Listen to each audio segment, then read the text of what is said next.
말씀은 예레미야 35장 12절부터 19절에 있는 말씀입니다.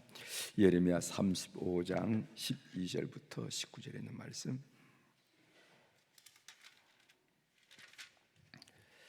예레미야 35장 12절 이하 마지막 절까지 제가 봉독해 드리겠습니다. 그때 여호와의 말씀이 예레미야에게 임하여 이르시되, 만군의 여호와 이스라엘의 하나님께서 이와 같이 말씀하시니라.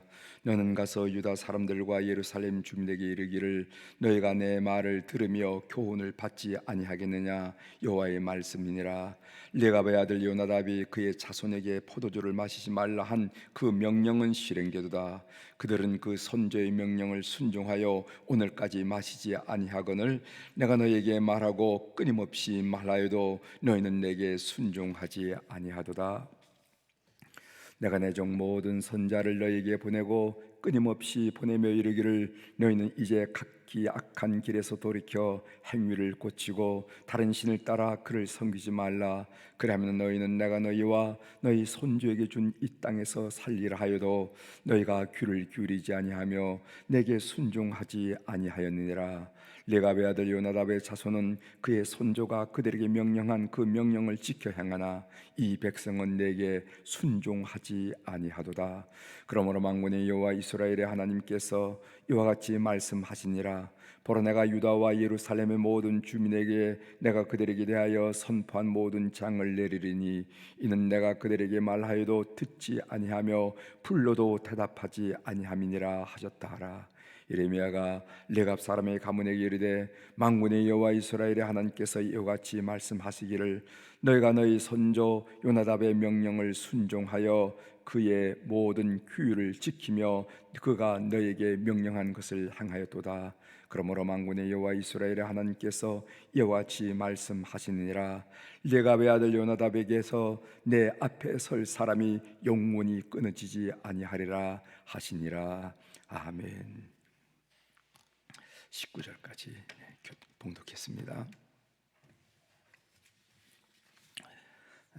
오늘 우리가 읽은 예레미야 35장 12절 이하의 말씀을 중심으로 주제를 흐트러졌던 마음을 산만하던 시선을 주님께로 모읍시다.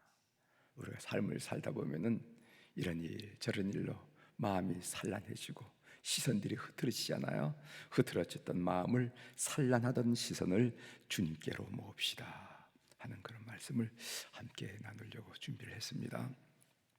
성경에 보면은 평탄이란 말이 나오고 형통이란 말이 참 나와요. 참 좋은 말이죠.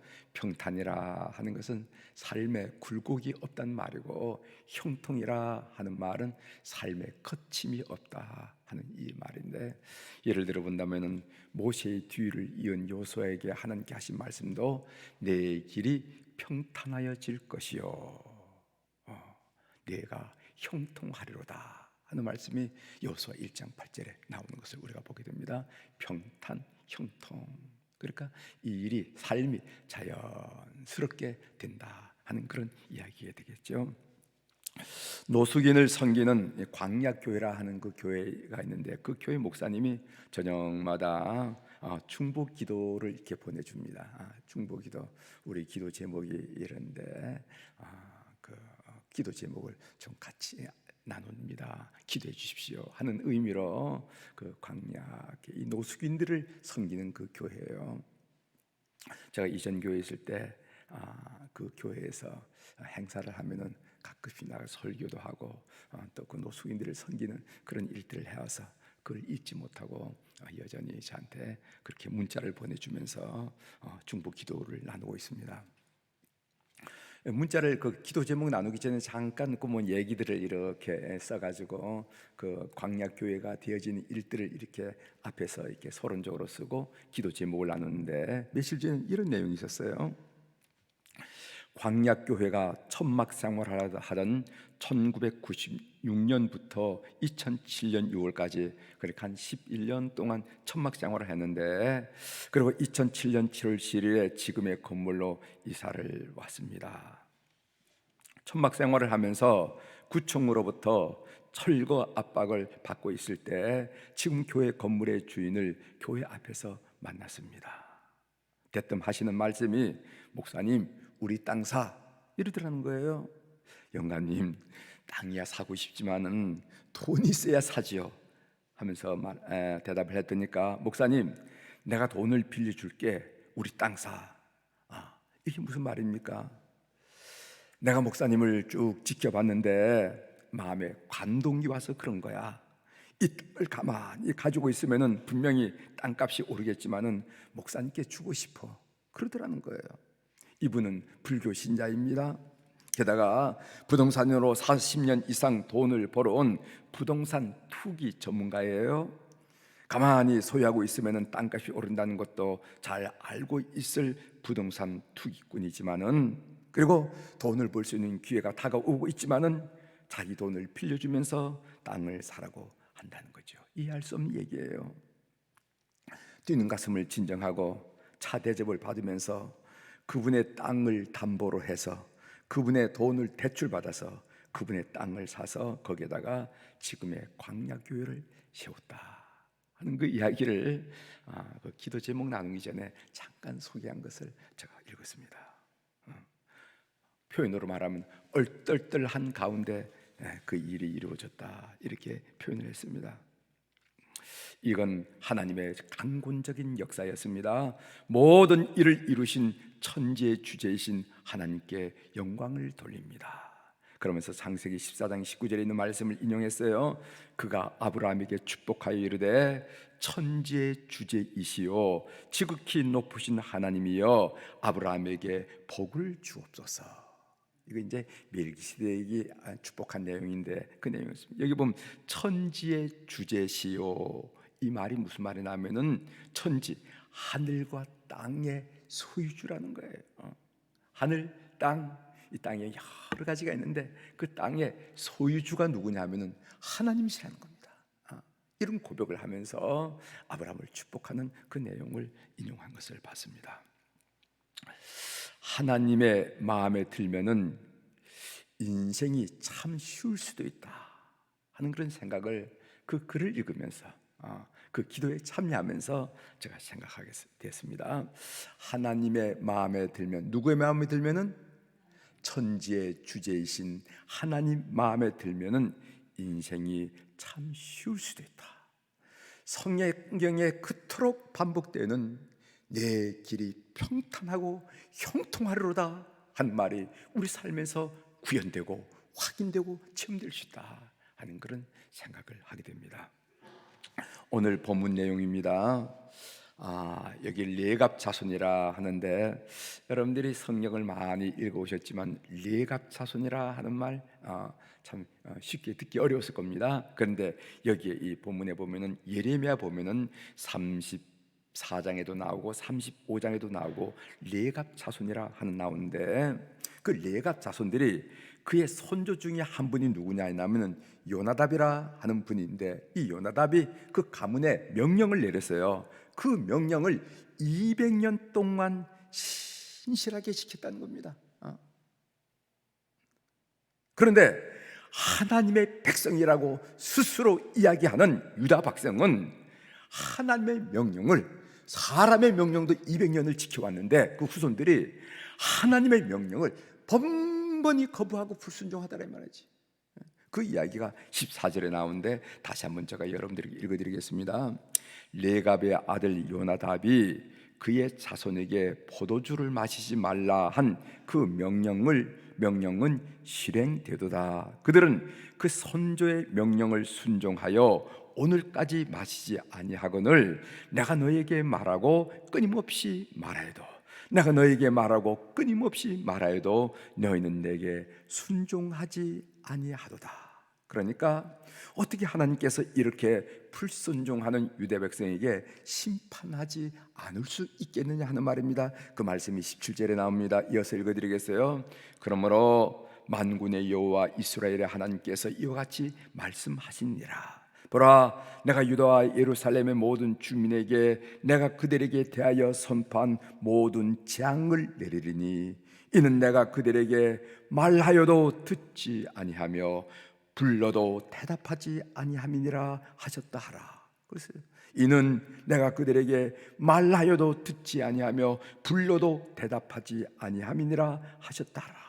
반면 하나님께서 그들의 조상의 말에 순종한 레갑 자손들 200년 동안 신실하게 순종했던 레갑 자손들을 축복합니다. 그 19절의 마지막에 나오죠. 그러므로 만군의 여호와 이스라엘의 하나님께서 이와 같이 말씀하시니라. 레갑의 아들 요나답에게서 내 앞에 설 사람이 영원히 끊어지지 아니하리라. 이렇게 하면서 유다 백성, 이스라엘 백성이라 이름을 가진 유다 백성들은 재앙을 내리고 사실은 이방인이었고 그리고 그 당시에도 이스라엘 변경에 살았던 그 레갑 자손들에게는 하나님께서 마음을 놓고 무한히 축복한 내용은 여기에 나온다 이 말이죠. 사실 레갑 사람들이 그의 조상 요나답의 명령에 순종하여 산다는 것은 그렇게 죽먹듯이 쉬운 일이 아닙니다. 쉬운 일. 요나답의 명령이 어떤 명령인가 하면요, 첫 번째로는 포도주를 마시지 말라. 두 번째로는 집을 절대로 짓지 말고 장막에서 살아라. 세 번째로는 곡식 씨앗 파종하지 말아라. 네 번째는 포도원을 소유하지 말아라. 이게 명령이에요. 이것은 안정된 정착 농경 생활을 하지 말고 거부하고 이동하는 유목 생활을 하라 하는 그런 말입니다. 이 말의 의미는요, 일반적인 유흥과 오락을 멀리하고 문명이 주는 안락함과 편리함을 거부하고 안정적인 소출과 수입을 포기하라는 겁니다. 이게 쉬운 일이냐 이 말이지. 오늘 우리가 사는 모습과 이렇게 비교해 보면은 이거 절대로 쉬운 일이 아니에요. 쉬운 일이 아니에요. 일반적인 유흥과 오락을 멀리해라. 그리고 이 문명이 주는 이익이 안락함과 편리함을 포기하라, 거부하라. 그리고 안정된 소출, 곡식 씨앗을 뿌리면은, 아니면 봄이면 가을이면 곡식이 나오잖아요. 그러니까 안정된 소출과 수입을 포기해라. 이게 쉬운 일이란 말이죠. 그러나 이들은 그 조상이 명령했기 때문에 200년 동안 신실하게 감당했다 하는 이야기를 오늘 말씀을 하고 있는 것입니다. 제가 관심을 가진 구절은요, 19절 하나님이 축복하신 부분인데, 레갑의 아들 요나답에게서 내 앞에 설 사람이 영원히 끊어지지 아니하리라 하시니라. 어제 본문을 묵상하는데 이 말씀이 선뜻 제 가슴에 다가오더라고요. 내 앞에 섰다 하는 말씀을 학자들은 여러 가지로 해석해요. 이분들이 혹시 성전 봉사를 하지 않았는가, 그런 얘기로부터 아무튼 내 앞에 선 이 말씀을 여러 다양하게 해석을 하는데, 확실한 것은 무엇인가 하면은 하나님의 축복이라는 사실은 확실하다 이 말이죠. 레갑의 아들 요나답에게서 내 앞에 설 사람이 영원히 끊어지지 아니라. 이 말씀은 하나님 앞에 설 레갑의 자손들이 영원히 끊어지지 않는다 하는 그런 축복의 말씀입니다. 레갑 자손이 하나님 마음에 들었더니 하나님이 마음껏 축복하셨어요. 누가 그 축복을 막을 수 있겠습니까? 따라서 우리에게 중요한 것은, 현대를 살아가는 우리에게 중요한 것은요, 하나님의 마음에 드느냐 안 드느냐 하는 것이라는 거죠. 여러분의 관심을, 여러분의 시선을, 여러분의 마음을 하나님께 돌리기로 결심하는 이 새벽이 되기를 주의 이름으로 부탁합니다. 이것이 우리의 삶을 복스럽게 만들고, 이것이 인생을 의외로 성경에 나타났던 형통과 평탄의 사건을 이루는 의외로 쉽게 우리의 삶을 이끄는 방법이라 하는 말씀을 묵상 중에 깨닫고 여러분들께 나눕니다. 삶의 적용으로 말씀드립니다. 다시 우리의 흐트러졌던 마음들, 그리고 우리의 산만하던 시선들, 여기가 좋을까 저기가 좋을까, 여기가 길일까 저기가 길일까 하던 산만한 시선을 주님께 모으는 여러분들이 되시길 바랍니다. 시편 121편에 보면요, 내가 산을 향하여 눈을 들리라. 나의 도움이 어디서 올까? 나의 도움은 천지를 지으신 여호와에게로서로다. 이렇게 고백했습니다. 하나님이 우리의 모든 일에 근원이고 근거라는 것을 오늘 또 믿고 여러분들의 시선을 하나님께 올려드리는 여러분들이 되기를 주의 이름으로 축복합니다. 기도하시겠습니다. 하나님 아버지, 레갑 자손은 하나님이 아니라 그 선조의 말 한마디를 평생, 아니 세대를 이어가면서 잊지 않고 신실하게 지켰더니 참으로 이방인이었지만 그 신실함이 하나님의 큰 감동이 됐다는 것을 오늘 알고, 내 후손들이 내 앞에 설 사람이 영원히 끊어지지 아니라 하는 그런 놀라운 축복을 그들이 받았음을 우리가 알고 묵상 중에 우리가 나눌 수 있도록 도와주시니 감사합니다. 우리가 삶을 살면서 우리의 마음들이 많이 흐트러졌습니다. 그리고 또 우리의 시선이 많이 산만해졌습니다. 중심을 잃은 사람처럼, 목표를 잃은 사람처럼 두리번거렸습니다. 그런데 오늘 성경 말씀을 묵상하는 가운데 삶이 형통하고 평탄한 것은 의외로 쉽고 가벼울 수 있다 하는 것을 우리들이 알게 하시오니 감사합니다. 이 새벽에 나온 우리 모든 교우들, 참으로 우리의 시선을 주님께로 모으고 우리의 마음을 주님께로만 응시하는 그런 하나님의 사람들이 되어서 하나님께서 우리 삶에 앞서서 역사하신 그 역사심을 통하여 이것은 참으로 얼떨결에 받았노라고, 이것은 참으로 하나님이 하셨노라고 우리가 고백하는 우리 성도의 삶이 될 수 있도록 오늘 또 저들을 붙드시고 역사하여 주시옵소서. 하나님 아버지, 코로나19 바이러스 정말 진정되고 안정되고 그리고 종식되기를 원합니다. 그래서 참으로 우리 모든 교우들이 주님전에서 마음껏 찬양하고 마음껏 기도하고 마음껏 예배하는 그 놀라운 일상을 회복하는 은혜가 있게 도와주시고, 온 교우들이 참으로 가정에 또 기업의 일들에 대해서 마음껏 열심히 해서 땀 흘린 대가를 거두는 그런 일들이 일어날 수 있도록 도와주시옵소서. 코로나19 바이러스 현상을 바라보면서 인간이 할 수 있는 일이 아니라는 것을 저희들이 고백드리면서 우리의 누추함, 어리석음, 잘못된 방자함, 그 모든 것을 주님 앞에 토해 놓습니다. 긍휼히 여기시고 주의 거룩한 뜻을 이 땅에 구현하시고 실현하여 주시옵소서. 하나님, 오늘 이 새벽에도 우리의 자녀들을 위하여 그 이름들, 손자들 이름들 주님 앞에 올려드리며 기도하게 하시오니 감사합니다.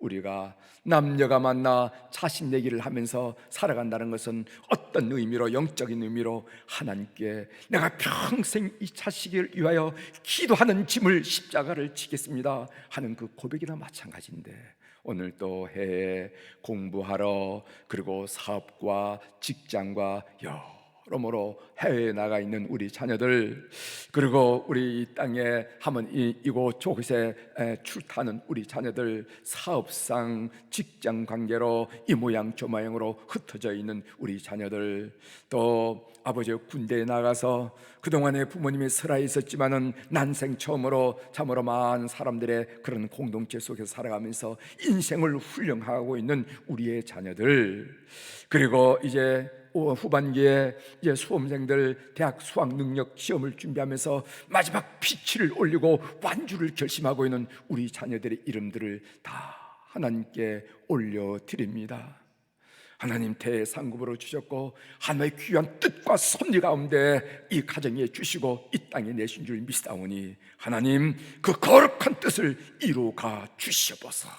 흔들리지 않게 하시고 지치지 않게 도와주시고 그들 심령 속에 뜨거움과 열정을 가지고 하나님의 선한 소원을 이루어드리는 하나님의 사람들로 다 세워주시옵소서. 그래서 삶을 사는 거 보면은 어릴 때는 부모님이 잘 돼야 되고, 중년 때는 본인이 잘 돼야 되고, 노년 때는 자식이 잘 돼야 어깨를 펴고 하나님께 영광을 돌릴 수가 있는데, 우리 모든 교우들의 후손들은 잘됨으로 말미암아 마지막 생에 참으로 찬란해지는 우리 교우들의 삶이 될 수 있도록 은혜를 베풀어 주옵소서. 우리 한우들을 주님께 올려드립니다. 하나님, 병원에서 그리고 가정에서 치료받고 회복하는 교우들이 많이 싸우니 우리가 건강할 때는 모르지만은 몸에 병이 들면은 애롭기도 하고 슬프기도 하고 우울하기도 하고 삶이 주저앉게 됩니다. 주님, 성령님께서 그들의 영혼과 그들의 심령과 그들의 육체를 안수하시고 안찰하시고 만져주시고 역사하심으로 말미암아 온 교우들이 영육간의 강건한 축복을 이 교회를 통하여 천만이 이루어지는 그런 은혜를 허락하여 주시옵소서. 세상 사람들은 100% 약으로 고침을 받는다고 생각하지만 우리 그리스도인들은 그렇지 않다고 믿습니다. 여호와 샤파 되신 우리 하나님께서 치료하시고 일으키시고 역사하셔서 영광 받아 주시옵소서. 하나님, 제자 양육, 헌신 제자 양육이 비대면이지만 이렇게 예쁘게 아름답게 이루어질 수 있도록 도와주셔서 참 감사합니다. 시간과 공간을 초월하신 성령님께서 각자의 심령을 방문하여 주심으로 말미암아 세상에서 얻지 못한 놀라운 은혜로 감격하고 뜨거워지는 그런 귀한 헌신 아버지 제자 양육자들이 다 될 수 있도록 은혜를 베풀어 주셔서 우리 교회, 선교회, 속회, 교회, 학교회, 그리고 성가대 구석구석에서 하나님의 사람으로 우뚝우뚝서 우리 하나님의 큰 기쁨이 될 수 있도록 역사하여 주시옵소서. 감사드리며 예수님의 이름으로 기도 올려옵나이다. 아멘.